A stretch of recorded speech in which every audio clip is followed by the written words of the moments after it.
దేవునికి మహిమ కలుగును గాక. కూడి వచ్చిన మీకు అందరికీ ప్రభు పేరిట శుభాలు వందనాలు తెలియజేస్తూ ఉన్నాం. అలాగే మన దైవ సన్నిధి పరిచయం ద్వారా యూట్యూబ్ ఛానల్ ద్వారా వీక్షిస్తున్న వింటున్న ప్రతి ఒక్కరిని ప్రభు దీవించును గాక. ఈ నూతన సంవత్సర శుభాకాంక్షలు మీకు అందరికీ తెలియజేస్తూ ఉన్నాం. దేవునికి స్తోత్రం. హల్లెలూయా. కొన్ని నిమిషాలు మనం దేవుని వాక్యాన్ని ధ్యానం చేద్దాం. దేవుని బిడ్డలారా, దేవుని బిడ్డలు విశ్వాసులు చేయవలసిన 5 రకాల పనుల గురించి మనం ధ్యానం చేయబోతున్నాం. దేవుని బిడ్డలారా, విశ్వాసులు దేవుని బిడ్డలైన మనము చేయవలసిన 5 పనులు, 5 లక్షణాలు ఏమేమి చేయాలో పరిశుద్ధ గ్రంథంలో ఉన్న విషయాలు మనం ధ్యానం చేసుకుందాం. మొట్టమొదటిగా లేవియా కాండము 19వ అధ్యాయము 34వ వచనాన్ని మనం చదువుకుందాం.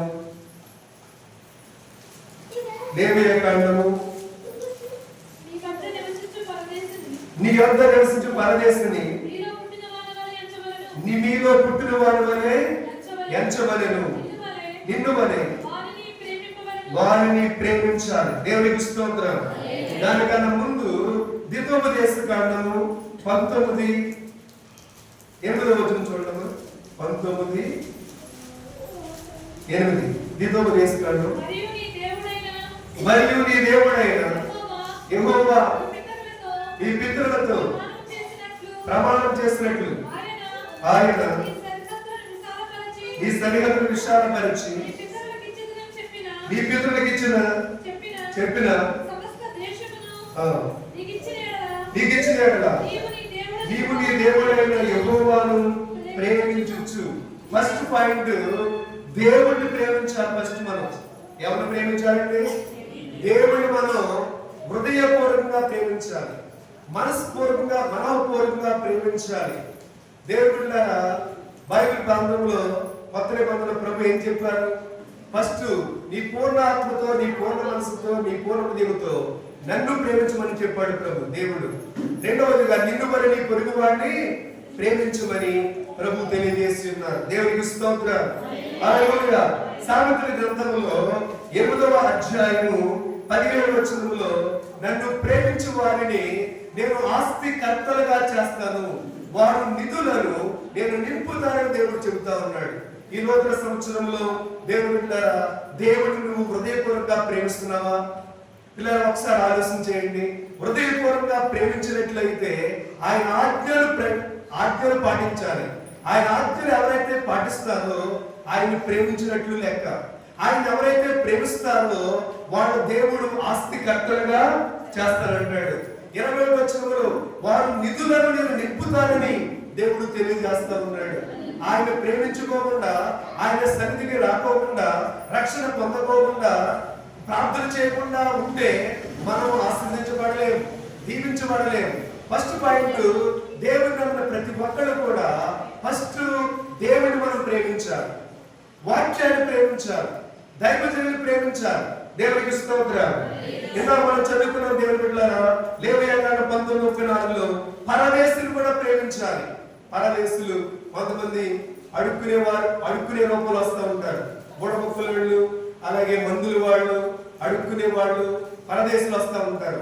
వాళ్ళు కూడా ప్రేమించమని ప్రభు చెప్పాడు లేవియా కాండంలో, పాత నిబంధనలో. వాళ్ళకు కూడా మీకు చేతనైన సహాయం చేయండి, వాళ్ళకి పెట్టండి, ఇవ్వండి, చూడండి.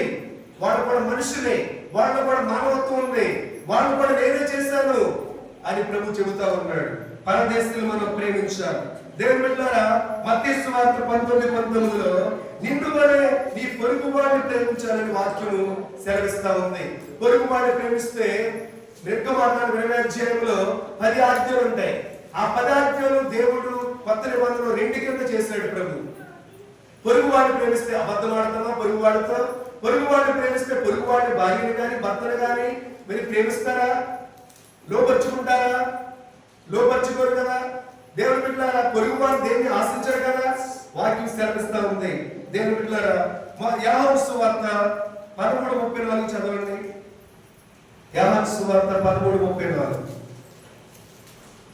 మీరు ఒకరినొకరు ప్రేమించవలెనని మీకు క్రొత్త ఆజ్ఞ ఇచ్చుచున్నాను, నేను మిమ్మల్ని ప్రేమించినట్లే మీరును ఒకరినొకరు ప్రేమించాలి. ఒకరు ఏం చేయాలి? మనం ప్రేమించాలి. దేవుని ప్రేమ, దేవుడు ప్రేమ అయి ఉన్నాడు, ప్రేమ స్వరూపై ఉన్నాడు ఆయన. అందుకనే జంతువులు ఒకదాని కూడా ప్రేమించుకుంటా ఉంటాయి, పక్షులు ఒకదాని కూడా ప్రేమించుకుంటా ఉంటాయి, మనుషులు కూడా ఒకరిని ఒకరు ప్రేమించాలని వాక్యం సెలవిస్తా ఉంది. ప్రేమలో రకాలు ఉన్నాయి, అవన్నీ చెప్పాలంటే మనకు టైం సరిపోదు. కాబట్టి ఇప్పుడు దేవుని ప్రేమ గురించి చెప్తున్నాను నేను. దేవుని ప్రేమ మనలో ఉండాలి. దేవునికి స్తోత్రం, హల్లెలూయా. తర్వాత ఎఫెసీ రాసిన పత్రికలో 5:33లో ఈ విధంగా ఉంది, ప్రతి పురుషుడు తన భార్యను ప్రేమించాలని ఉందండి. ప్రతి పురుషుడు పెళ్ళైన ప్రతి ఒక్కరు కూడా భార్యను ప్రేమించాలి. ఎప్పుడు ప్రేమిస్తారు భార్యను? భార్య భర్తకు లోబడినప్పుడు, అంటే ఒబీడియన్స్ అండ్ లవ్, అంటే లోబడాలి భార్య భర్తకు, అప్పుడు భర్త భార్యను ప్రేమిస్తాడు అన్నమాట. దేవునికి స్తోత్రం, హల్లెలూయా. దేవుని బిడ్డలారా, ఇంకా మనం చూసినట్లయితే 1 యోహాను పత్రిక 4:20లో ప్రతివాడు తన తోటి సహోదరుని ప్రేమించాలంటాడు.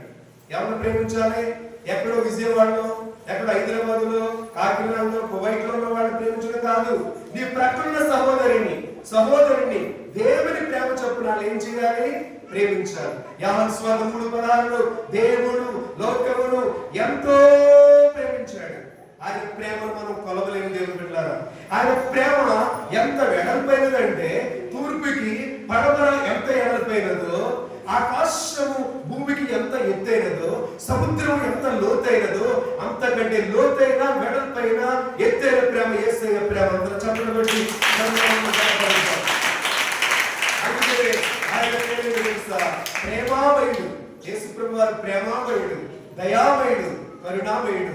పాపిని ప్రేమించిన వాడు, రోగిని ప్రేమించి స్వస్థపరిచిన వాడు, పాపిలో ఉన్న పాపాన్ని తీసివేసిన వాడు, రోగుల రోగములు తీసివేసిన వాడు.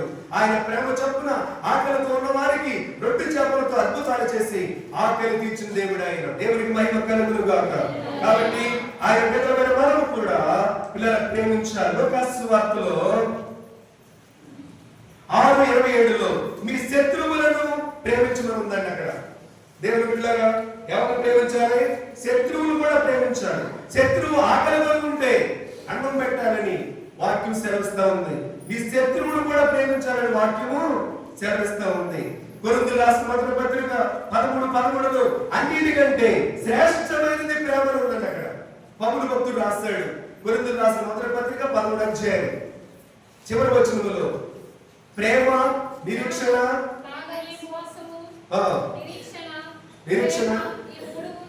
ఈ మూడు నిరీక్షణ.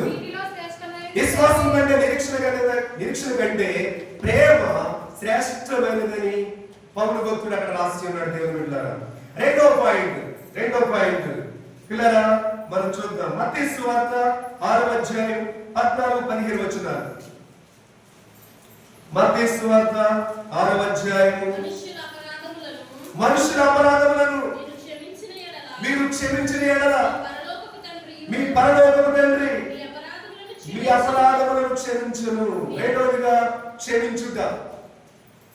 క్షమించాలి ఇతరులను. మనం ఒకటి ప్రేమించాలి, రెండు క్షమించాలి.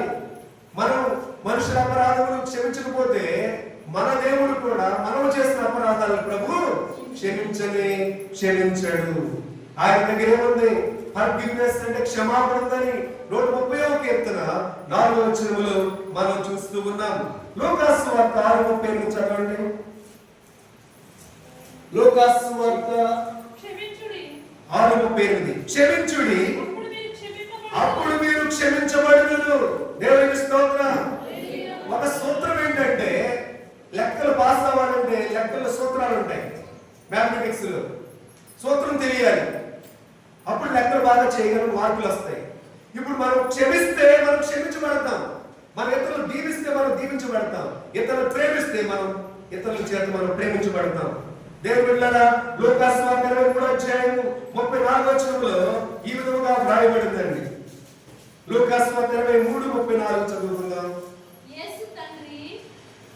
సిలువలో దొంగ అడుగుతున్నాడు ప్రభుని, యేసు తండ్రి, యేసు ప్రభు అంటున్నారు, సిలువ మోస్తున్నప్పుడు యెరూషలేము ఉన్న ప్రజల్ని, తండ్రి మీరు ఏమి చేయించున్నారు మీరు తెలియదు కనుక ఈయన్ని క్షమించమని చెప్పారు. చాలు, క్షమించమని చెప్పాడు. అలాగే సిలువలో దొంగ చేసిన పాపము కూడా క్షమించాడు. నేడు నీవు నాతో కూడా పరదేశంలో ఉంటామని ప్రభు చెప్పాడు. దేవునికి స్తోత్రం.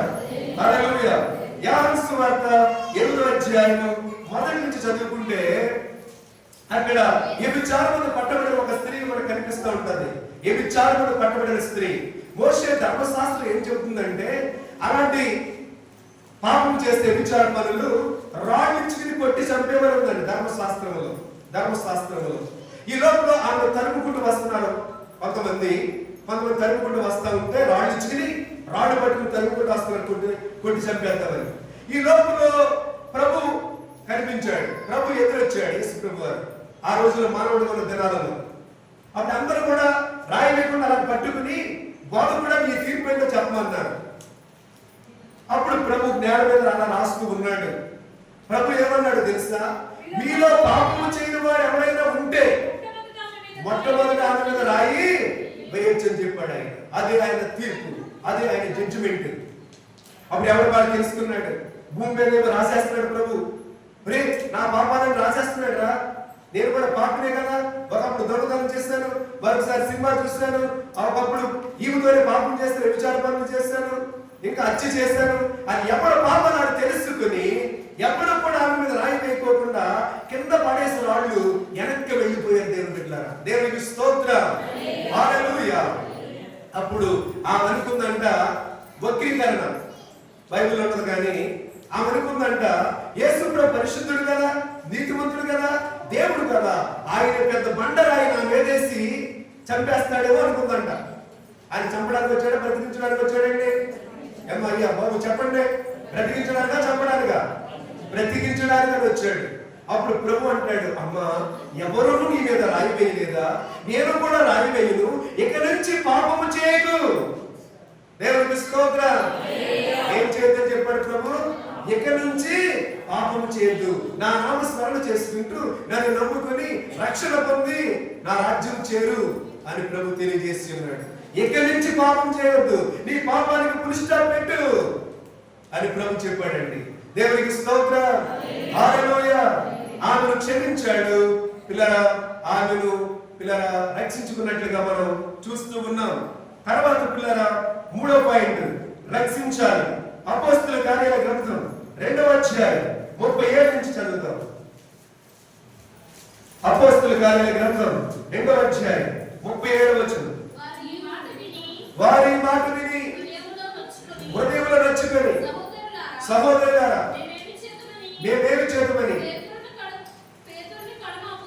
పేతురును కడమ అపోస్తలులు అడిగిరి. అప్పుడు పేతురుని దైవజనుడు ఏం చెప్తున్నాడు అక్కడ ఉన్న ప్రజలకి? మీరు మారు మనసు పొంది పాప క్షమాపణ నిమిత్తం ప్రతి వాడు కూడా యేసుక్రీస్తు నామమున బాప్తిస్మం పొందుడి, అప్పుడు పరిశుద్ధాత్మను వరములు పొందుకుంటారు. దేవునికి స్తోత్రం. దైవజనుడైన పేతురు ప్రసంగం చేయగా 3000 మంది మారు మనసు పొంది రక్షణ పొందారు. దేవునికి స్తోత్రం.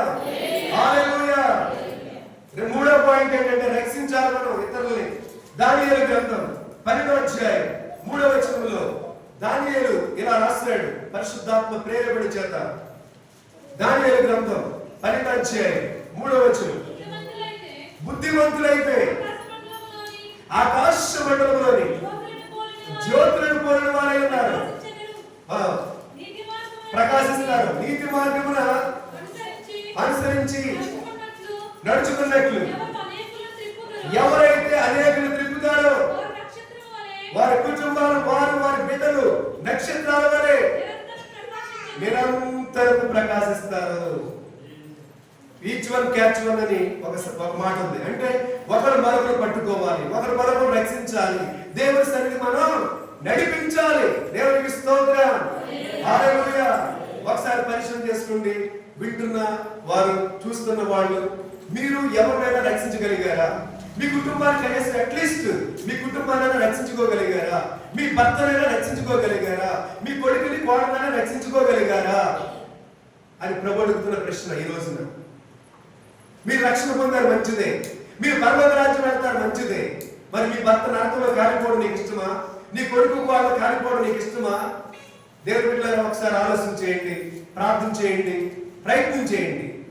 ఇతరులను మనం దేవుని సన్నిధిలోకి నడిపించాలి, ఇతరులను మనం రక్షించాలి. గొర్రె పిల్లలు పెడుతుంది కానీ దేవుని బిడ్డలారా కాపరి పిల్లలు పెట్టలేడు. దేవుని బిడ్డలారా, గొర్రెలు అంటే మీరే.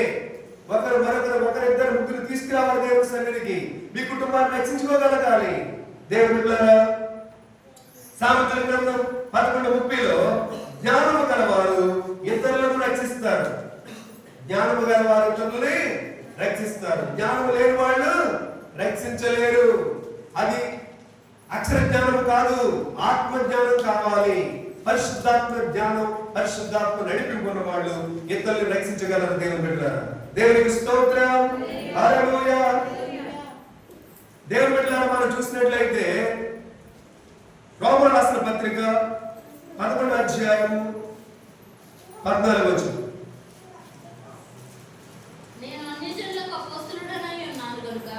పౌలు భక్తుడు రాస్తున్నాడు రోమన్ రాసిన పత్రికలో, నేను అన్యజనులకు అపోస్తలుడై ఉన్నాను కనుక ఏ విధమునైనను నా రక్త సంబంధులకు రోషం పుట్టించి వారిలో కొందరినైనను రక్షింపవలెనని నా పరిచర్యను ఘనపరచుచున్నాను. అన్యజనులకు అపోస్తలుడు పౌలు. ఇక్కడ ఉన్న మేము కూడా అన్యజనులకే దైవ సేవకులమై ఉన్నాం. ఇక్కడ ఉన్న వాళ్ళందరూ మనందరం అన్యజనులమే. దేవునికి స్తోత్రం. ఏ విధము చేత మీ బంధువులకి, మీ కులస్తులకి, మీ బిడ్డలకు, మీ భర్తలకు పిల్లల వాళ్ళకి ఏం రప్పించాలి? అక్కడ చూడండి, రోషము పుట్టించాలి. నా రక్త సంబంధులకు రోషం పుట్టించి వారిలో కొందరైనా రక్షింపవలనని నా పరిచర్య నేను ఘనపరుచుచున్నాను అంటున్నాడు. రోషం పుట్టించి రక్త సంబంధుల్ని కనీసం రక్షించుకునేటట్లుగా మనము ప్రయత్నం చేయాలి. దేవునికి స్తోత్రం. మనను బట్టి మన బంధువులను, మన రక్త సంబంధులను ఆయన రక్షిస్తాడు. ప్రార్థన చేయాలి, సువార్త చెప్పాలి, సాక్ష్యం చెప్పాలి. ఏ విధంగా చెప్పిన వాళ్ళు మనం దేవుని సన్నిధిలోకి వాళ్ళకి రోషం పుట్టించి, దేవుని బిడ్డల ఆధ్యాత్మికమైన రోషం, పౌరుషం కాదు, కోపం కాదు. దేవునికి స్తోత్రం. వాడు కూల్గా ఉన్నప్పుడు, మంచిగా ఉన్నప్పుడు దేవుని గురించి 4 మాటలు చెప్పండి, సాక్ష్యం చెప్పండి. దేవుని సన్నిధిలోకి నడిపించే బాధ్యత మీ మీద ఉన్నదనే సంగతి, మన మీద ఉన్నదనే సంగతి ఎప్పుడు కూడా మర్చిపోకూడదని ప్రభు పేరిట నేను మనం చేస్తూ ఉన్నాను. దేవునికి స్తోత్రం, హల్లెలూయా. నెక్స్ట్ పిల్లరా, మనం చూసినట్లయితే 4వ పాయింట్ లో ఈ విధముగా యోధా పత్రిక ఒకసారి చూడండి, 1:23 ప్రకటన గ్రంథం ముందు ఉంటుంది. యోధా పత్రిక 1వ అధ్యాయం 23వ వచనం.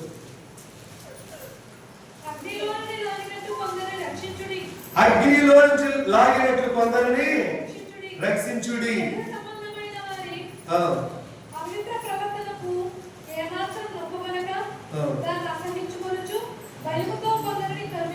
చూడండి, యోధా ఇలా రాస్తాడు, అగ్నిలో నుండి లాగినట్లు కొందరిని రక్షించుడి. శరీర సంబంధమైన వారి అపవిత్రత ప్రవర్తనకు ఏమాత్రం ఒప్పుకొనక దానిని అసహించుకొనుచు భయముతో కొందరిని కరుణించాలంట. మనం దేవునికి స్తోత్రం. శ్రమలనే అగ్నిలో నుంచి, నరకాగ్నిలో నుంచి మనం కొందరైనా మనం దేవుని సన్నిధికి నడిపించాలి. నెక్స్ట్ 4వ పాయింట్ లో ఆదికాండము 27వ అధ్యాయము 19వ వచనం చదువు. ఆదికాండము 27:19. నేను ఏసావును నీ జ్యేష్ఠ కుమారుడను, నీవు నాతో చెప్పిన ప్రకారం చేసి ఉన్నాను. నీవు నన్ను దీవించుటకై దయచేసి లేచి కూర్చుండి నేను వేటాడి తెచ్చిన దానిని తినమనెను. అందుకు యాకోబు, నేను ఏసావును నీ జ్యేష్ఠ కుమారుడను, నీవు నాతో చెప్పిన ప్రకారం చేసి ఉన్నాను. నీవు నన్ను దీవించుటకై దయచేసి లేచి కూర్చుండి నేను వేటాడి తెచ్చిన దాన్ని తినమని అనను. అప్పుడు ఇస్సాకు, నా కుమారుడు ఇంత శీఘ్రంగా అతడు నీకు ఎట్లా దొరికిన అడుగుగా, అతడు నీ దేవుడైన యెహోవా నా ఎదురుకు దాన్ని రప్పించడం చేతనని చెప్పాను. అప్పుడు ఇస్సాకు, నా కుమారుడా, నువ్వు ఏసావును నా కుమారుడు కావు, నేను నిన్ను తండ్రిని చూసేదను, దగ్గరికి రమ్మనను. యాకోబు తన తండ్రి అయిన ఇస్సాకు దగ్గరకు వచ్చినప్పుడు అతడు అతన్ని తండ్రిని చూసి, స్వరము యాకోబు స్వరము గాని చేతులు యాసావు చేతులే అనెను. యాకోబు దీవెనలు పొందుట. తర్వాత 4వ పాయింట్ ఏంటంటే, మనం ఇతరులను బ్లెస్ చేయాలి అంటే దీవించాలి. ప్రతి ఒక్కరిని కూడా. ఒక ఊరిలో దేవుని బిడ్డలారా మరి దీవులమ్మ ఉందంట, అదే ఊరిలో శాపాలమ్మ కూడా ఉందంట. తెల్లారగట్ల దీవిస్తుంది యేసు నామములో. దీవులమ్మ అందరిని దీవిస్తుంది. నా ఇంటి వారిని దీవించు ప్రభువా, నా ఇంటి ముందు వారిని దీవించు ప్రభువా, నా పొరుగు వారిని దీవించిన ఆయన, పోలీసులు దీవించిన ఆయన, సేవకులు దీవించిన ఆయన, అందరిని దీవిస్తుంది యేసు నామములో. అదే ఊళ్ళో 4 ఇళ్ళ అవతల శాపాలమ్మ ఉందంట. ప్రభు ఆమె సేపించి ఏడు సేపించి ఆ శరీరం పాడైపోవాలి, ఏడు పొలం పాడైపోవాలి, ఏడు పైకి రాకూడదు అంటుందంట. పైనుంచి ఎవరున్నారో భగవంతుడు అన్నాడు, దేవుడు అన్నాడు. అప్పుడు దేవుడిని శాపాలమ్మ మీదకి శాపాలు వచ్చిన దాకా, దీవులమ్మ మీదకి దీవులు దిగులు దాకా దీవించాడు ప్రభు. దేవుడికి స్తోత్రం. చూస్తారు ఏమైంది? మొత్తం చాప్టర్ క్లోజ్ అయిపోయింది. ఆవిడ చాప్టర్ శాపాలమ్మ ఇంక శాపాలు ఎక్కువైపోయి చచ్చిపోయింది. సడన్గా హార్ట్ అటాక్ వచ్చి. చూసారా, మన ఇతరులు దీవించాలి తప్ప శపించకూడదని వాక్యం చెబుతుంది. యాకోబు రాసిన పత్రిక 3వ అధ్యాయం చదువుకోండి. ఒక్క నోటి నుండే దీవెన వచనాలు, ఆ నోటి నుంచి శాపం వచనాలు బయలు వెళ్ళునా అంటాడు ప్రభు అక్కడ యాకోబు భక్తుడు. దేవుడికి స్తోత్రం. నీ నోటికి కళ్ళు పెట్టుకోమంటాడు. ఆశీర్వాద వచనాలే పలకాలంటాడు అక్కడ. ఓడకు చుక్కాలు ఎలాంటిదో, ఓ గుర్రానికి కళ్ళు ఎలాంటిదో, నీ నోటికి కళ్ళు ఉండాలి. ఆశీర్వాద వచనాలు పలకాలని, శాప వచనాలు నీ నోట బయలు వెళ్ళకూడదని వాక్యం సెలవిస్తుంది. దేవుని బిడ్డలారా, ఇక్కడ ఇస్సాకు యాకోబును దీవించాడు. ఆదికాండం 48:9లో యాకోబు యోసేపు కుమారుని దీవించాడు. యాకోబు తన మనవడైన యోసేపు కుమారుని ఐగుప్తులో దీవించాడు. మనష్షే ఎఫ్రాయిమును దీవించాడు. మనష్షే అనగా మర్చిపోవుట, ఎఫ్రాయిము అనగా అభివృద్ధి చెందుట. దేవునికి స్తోత్రం. వృద్ధాప్యంలో ఉన్న యాకోబు పిల్లరా యోసేపు కుమారుని దీవించాడు.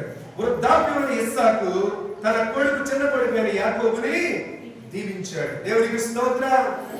అంటే దేవుడు దీవించాలి మనల్ని, మన తల్లిదండ్రులు కూడా దీవించాలి మనల్ని. అర్థమైందా? పెద్దల దీవులు కూడా మనకు కావాలి.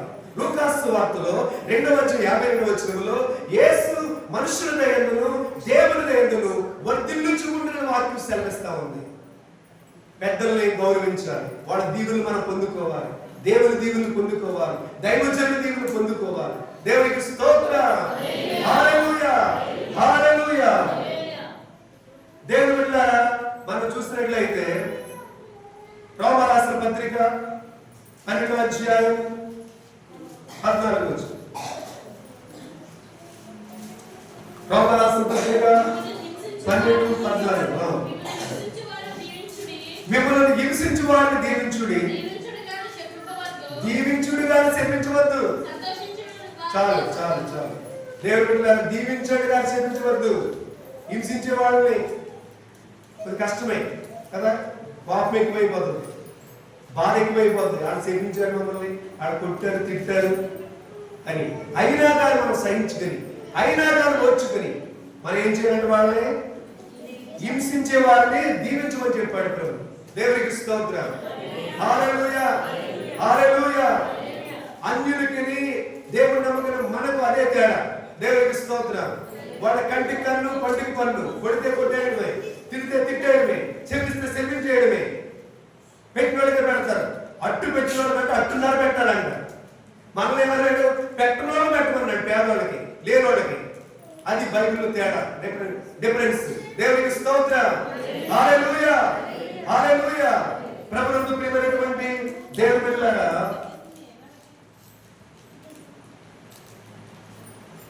చివరి పాయింట్ ఏంటంటే నిర్గమకాండము 3వ అధ్యాయం 7వ వచనాన్ని మనం చదువుకుందాం. దేవుని బిడ్డలారా, కాబట్టి ఐగుప్తుల చేతిలో నుండి వారిని విడిపించుటకు ఆ దేశంలో నుండి విశాలమైన మంచి దేశమునకు అనగా కనానీయులకు, హిత్తీలకు, అమోరీలకు,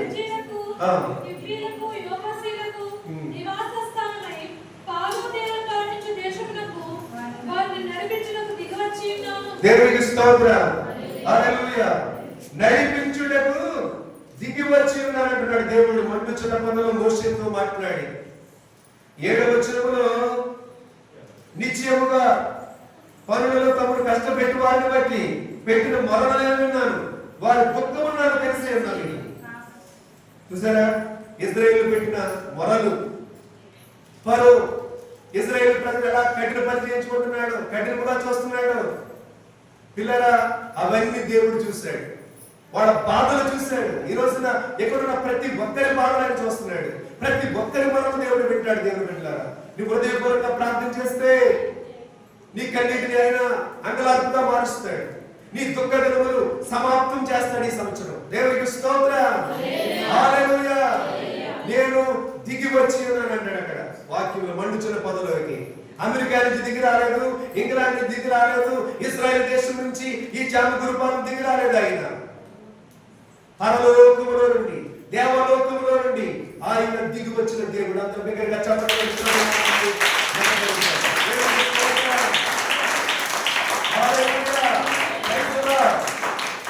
నడిపించడానికి ఆయన దిగి వచ్చి ఉన్నాడు. ఇజ్రాయేల్ ప్రజల్ని నడిపించమని చెప్పాడు మోషేతో. నాయకుడిగా ఉండి 40 సంవత్సరాలు ఇజ్రాయేల్ ప్రజల్ని సుమారు 12 లక్షల మందిని నడిపించే కృప, భాగ్యం, అవకాశం మోషేకి దేవుడు ఇచ్చి ఉన్నాడు. దేవునికి స్తోత్రం. హల్లెలూయా. హల్లెలూయా. ఈ రోజున మన గృహాల దగ్గర నుంచి ఈ మందిరంలోనికి మనం నడిపించి ఉన్నాడు. మన వయసు 30, 20, 10, 50, 60, 70 సంవత్సరాలు వాళ్ళు కూడా ఇక్కడ ఉన్నారు. 70 సంవత్సరాల నుంచి నడిపిస్తున్నాడు. ఆరోగ్యం ఇచ్చి, ఆనందం ఇచ్చి, అభిషేకం ఇచ్చి, పోషణ పోషిస్తూ మనం నడిపిస్తున్నాడు. ఎంత కృపగల దేవుడు అండి ఆయన. హల్లెలూయా.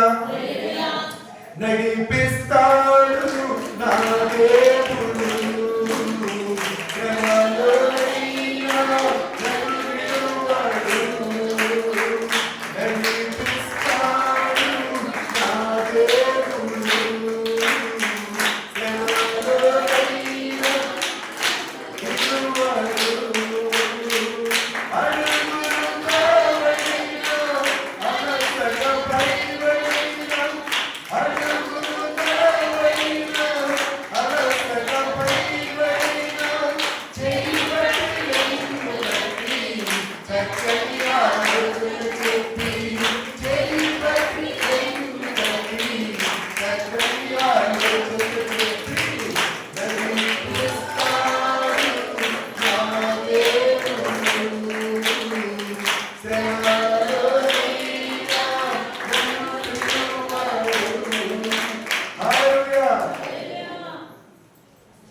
నిర్గమాకాండం 13వ అధ్యాయం 21వ వచనం చదువుకుందాం. వారు పగలు రాత్రియు ప్రయాణం చేయనట్లుగా యెహోవా త్రోవలో వారిని నడిపించుటకై పగటి వేళ మేఘస్తంభములను రాత్రికి వారికి వెలిగించుటకు రాత్రి వేళ అగ్నిస్తంభంలో ఉండి వారికి ముందుగా నడుచుచూ వచ్చాడు దేవుడు. ఇజ్రాయేల్ ప్రజల్ని అరణ్యములో 40 సంవత్సరాలు నడిపించాడు, పోషించాడు. హల్లెలూయా. పగలు అలసిపోతారు ఎండలోని మేఘస్తంభములో దేవుడుండి సూర్యుని గట్టిగా మేఘాలు పంపించి మేఘాలను మహారాజుగా ఉండి వాళ్ళు నడిపించాడు. రాత్రి చీకటిలో ప్రయాణించలేని నా బిడ్డలని అగ్ని స్తంభముగా అగ్ని అయి ఉండి ఆయన అగ్ని స్తంభములో ఉండి ఇజ్రాయేల్ ప్రజల్ని నడిపించాడు ఆయన. దేవునికి స్తోత్రం. అంతేకాకుండా మన్నాతో 40 సంవత్సరాలు వాళ్ళని పోషించాడు దేవుడు. పిల్లరా, వారు వేసుకున్న బట్టలు అంటే మాయలేదంట, వేసుకున్న చెప్పులు తెగిపోలేదంటండి. మనకి సంవత్సరానికి ఒక చెప్పులు జోడు కావాలి. సంవత్సరం కూడా రాదు, కొంతమంది 6 నెలల్లో తెగిపోతా ఉంటాయి. ఈ 3 డ్రెస్సులు కనీసం 2 డ్రెస్సులైన వస్త్రాలు మనం కొనుక్కుంటాం, కుట్టించుకుంటాం. మీరైతే ఒక 4 చీరలను కొనుక్కుంటారు స్త్రీలైతే సంవత్సరానికి. కానీ దేవుడి బిడ్డలారా, వాడికి బట్టలు మాయలేదు, వస్త్రాలు చిరిగిపోలేదు, చెప్పులు తెగిపోలేదు. పిల్లలు ఒకసారి ఆలోచన చేయండి. అక్కడ ఒక బాబు ఉన్నాడు, చిన్న బాబు. ఆ బాబుకి ఒక సైజు చెప్పుల జోడు కావాలి, ఈ షర్మిలాకి ఇంకో సైజు చెప్పుల జోడు కావాలి, ఈ దీపికాకి ఇంకో సైజు కావాలి, నాకు ఇంకొక సైజు కావాలి. పిల్లలు ఎదుగుతుంటే చెప్పులు కూడా ఎదుగునిచ్చాడు దేవుడు. చెప్పండి కొట్టండి. హల్లెలూయా. పిల్లలు ఎదుగుతుంటే చెప్పులు కూడా ఏమైనా ఎదుగుని ఇంకో జోడి చాపుందని నాకు కొనుక్కోవడానికి లేదు కదా. మనం ఒక రోజు వేసుకుని రెండవ రోజుకి వస్త్రాలు చెమట రొమ్ము పడతాయి. 40 సంవత్సరాలు వేసుకున్న బట్టలు మాయలేదంటే అది అద్భుతం, దేవుడు చేసిన అద్భుతం. చెప్పులు ఎదిగి అది అద్భుతం. చెప్పులు తెగిపోలేదు, అది అద్భుతం. 40 సంవత్సరాలు మన్నాతో పెట్ట మాంసంతో వారిని పోషించాడు దేవుడు. బలమైన ఫుడ్ పెట్టి, రెడీమేడ్ ఫుడ్ పెట్టి. దేవుడికి స్తోత్రం. హల్లెలూయా, హల్లెలూయా. అంత కృపగల దేవుడు మనకు ఉన్నాడని ఎప్పుడు కూడా మర్చిపోకూడదు. ఎర్ర సముద్రం 2 పాయలుగా చేసి ఇశ్రాయేల్ ప్రజలను ఆవలగొడ్డుకు నడిపించాడు ఆయన. ఎర్ర సముద్రమును పాయలుగా నీవే చేశావు, ఆయన నేలను నడవాలని నీవే చెప్పావు. ఎర్ర సముద్రమును పాయలుగా నీవే చేశావు, ఆయన నేలను నడవాలని నీవే చెప్పావు.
కీర్తన గ్రంథం 23వ అధ్యాయం 2వ వచనంలో ఈ విధముగా వ్రాయబడిందండి.